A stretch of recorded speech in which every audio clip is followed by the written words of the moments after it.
March 5th, 2024, 10:00 a.m. Eastern Time. Across the world, 3 billion people suddenly get logged out of their social media accounts. No warning, no explanation. Just gone. They check their Wi-Fi, restart their phones, clear their cache. Nothing works. Within minutes, over 500,000 outage reports flood in. Facebook, Instagram, Messenger, Threads, all dead. This is the story of the day 3 billion people lost access to their digital lives and discovered just how dependent they'd become. Welcome to the Breakdown Economy. I'm Tony, and today we're talking about the Meta outage that made half the planet realize they have no idea what their actual password is. Let's set the scene. Meta, formerly Facebook, owns 4 of the world's largest social platforms.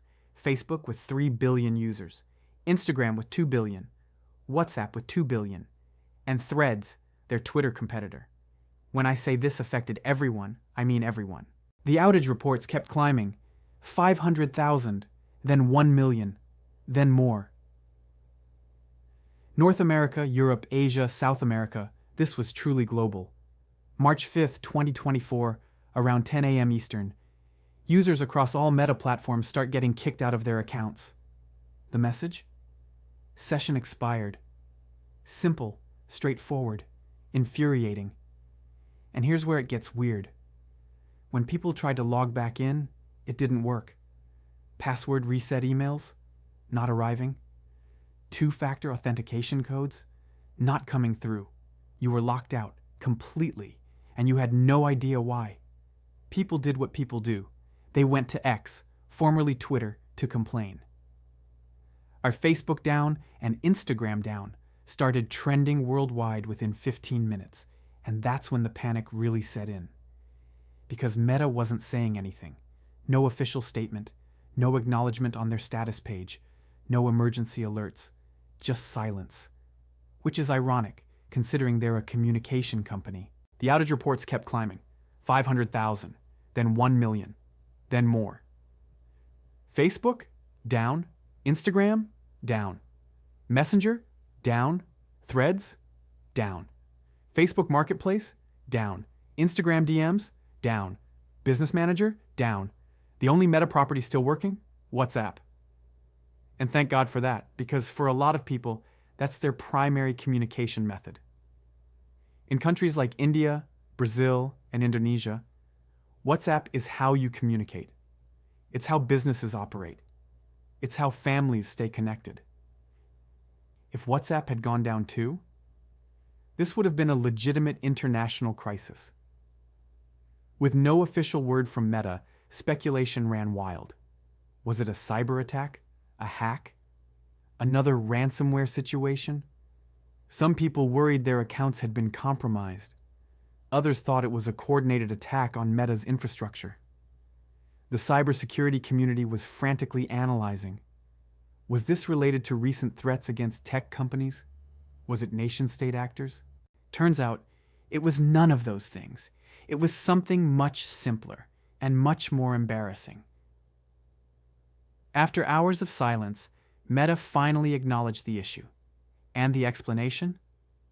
A technical issue. Helpful, right? It took them another day to provide actual details. And when they did, it was the same story we keep seeing. Configuration error. Here's what actually happened.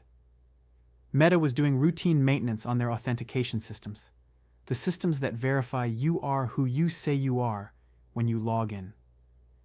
During this maintenance, someone made a configuration change that broke the session management system. Your session is basically your active login.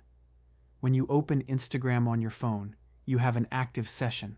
It's a token that says, this person already logged in, they're good.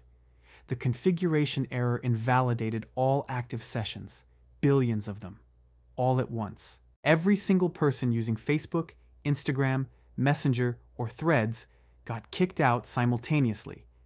But it gets worse. The same configuration error also broke the login system.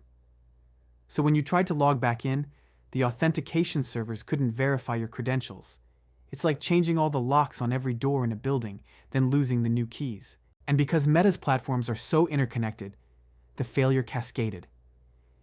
Instagram uses Facebook's authentication infrastructure. Messenger uses Facebook's login system. Threads uses Instagram's backend. One configuration error in one system took down 4 platforms serving 3 billion people. For 6 hours, Meta engineers scrambled to fix it. They had to identify the bad configuration, roll it back, and then manually restore session management across billions of accounts. 10 a.m. Outage begins 10:30 a.m. First DownDetector reports spike 11 a.m., trending worldwide on X, 12 p.m. Still no official Meta statement. 2 p.m. Meta finally acknowledges technical issue. 3 p.m. Systems start partially recovering 4 p.m. Most users can log back in 6 p.m. Meta declares issue resolved. 6 hours. For a configuration error that should never have made it to production. Now let's talk about who this actually hurt. 200 million businesses use Facebook and Instagram. That's their storefront. That's their customer service. That's their advertising platform. Because this wasn't just an inconvenience for people scrolling memes. For 6 hours, those businesses couldn't respond to customer inquiries, process orders through Instagram, shopping, run advertising campaigns, access Facebook Marketplace listings, post time-sensitive content, monitor brand mentions or customer complaints. If you run a small business that depends on Instagram for sales, you just lost an entire day's revenue. Some businesses reported losing thousands of dollars in sales. Product launches got delayed. Time-sensitive promotions missed their windows. And Meta's response? Essentially, technical difficulties. Then there's the creator economy. Millions of people make their living creating content on Instagram and Facebook. They have contracts, sponsorship obligations, posting schedules with brands. When the platforms went down for 6 hours during prime posting time, that's money lost. That's contracts breached. That's angry sponsors demanding explanations. And here's the dark part. Some creators thought they'd been banned, shadow banned, had their accounts deleted. Because Meta's communication was so bad, people genuinely believed their livelihoods had been destroyed. Some were in tears, recording goodbye videos to their audiences. All because Meta couldn't be bothered to say, hey, we broke something, working on it. But the most concerning impact? Organizations that use these platforms for critical communication. News organizations that break stories on Facebook. Emergency services that send alerts through Facebook groups. Schools that communicate with parents via Facebook pages. Some police departments use Facebook to issue Amber Alerts and emergency notifications. Community organizations use Facebook events to coordinate disaster relief. When those platforms go down, public safety communication gets disrupted. We've built critical infrastructure on top of platforms controlled by one company. And when that company has a bad Tuesday, hundreds of millions of people lose access to essential services. The outage did create one interesting phenomenon: mass migration to other platforms. X saw a massive spike in activity. TikTok saw increased engagement. Be Real saw downloads surge. Even LinkedIn got weirdly busy. People were so desperate for social media, they went to LinkedIn. That's how bad it was.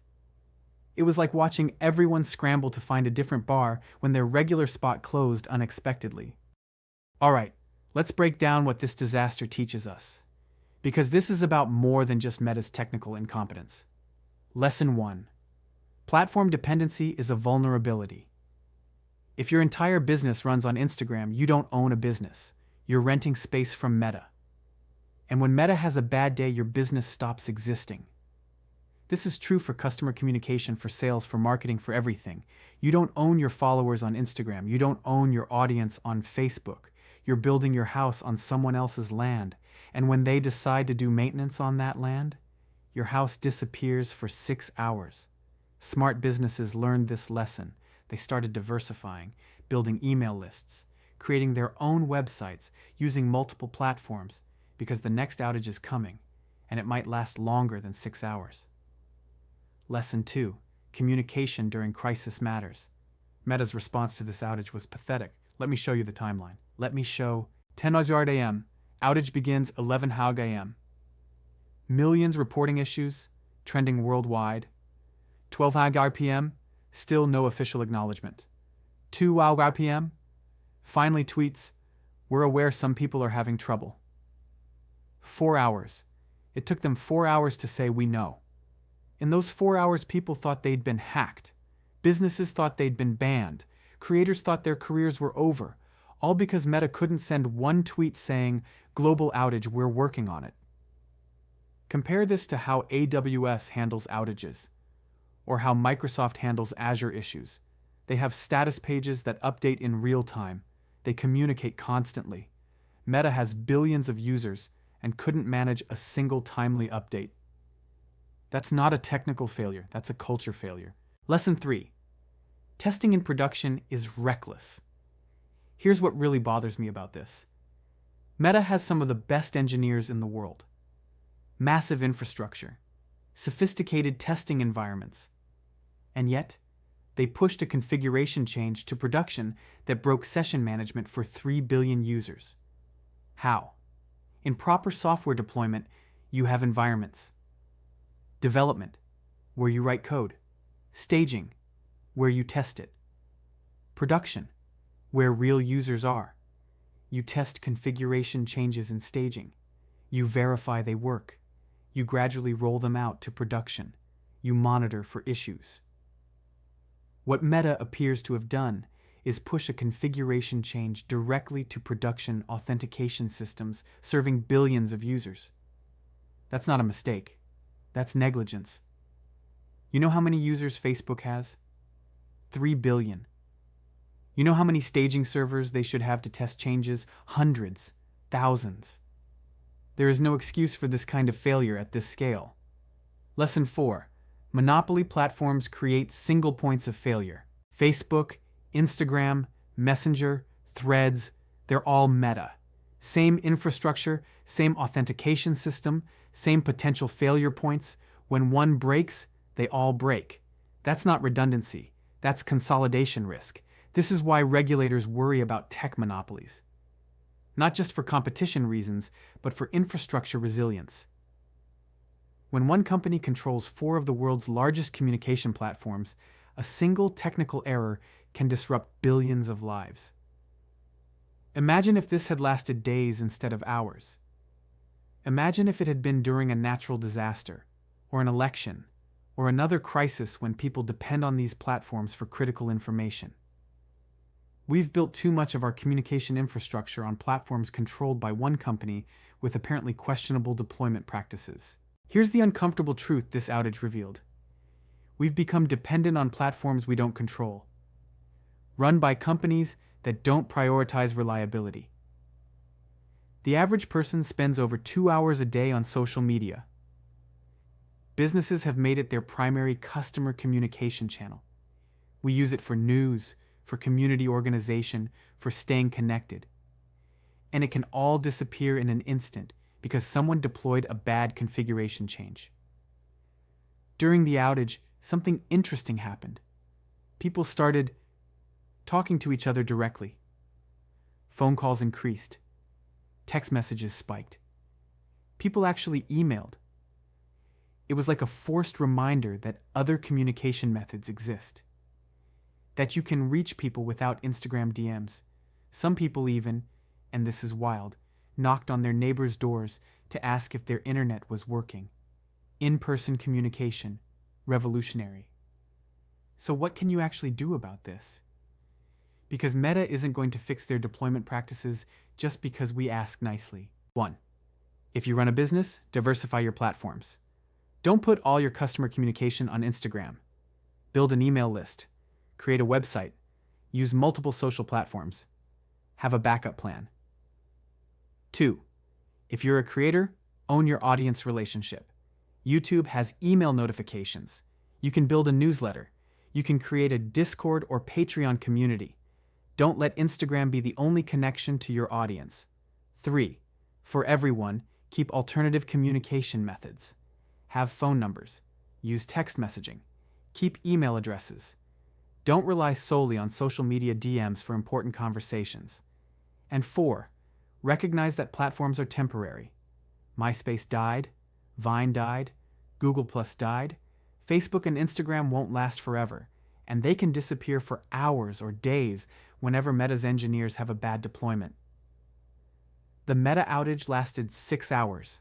That's it. In the grand scheme of technology disasters, it's barely a blip, but it revealed something important. Billions of people have built their lives, businesses, and relationships on platforms they don't control. And when those platforms fail, not if, when, we're left scrambling for alternatives we should have had all along. Meta fixed the configuration error. People logged back in, life returned to normal. But the vulnerability remains, the dependence remains, and the next outage is already on its way. That's it for this episode of The Breakdown Economy. If this made you think about your own platform dependence, hit that subscribe button. Next week, we're covering Ticketmaster's Taylor Swift disaster, when 14 million fans crashed a website that apparently never learned how to handle traffic. I'm Tony. Diversify your platforms, own your audience, and remember, in the breakdown economy, if you don't control it, you don't own it.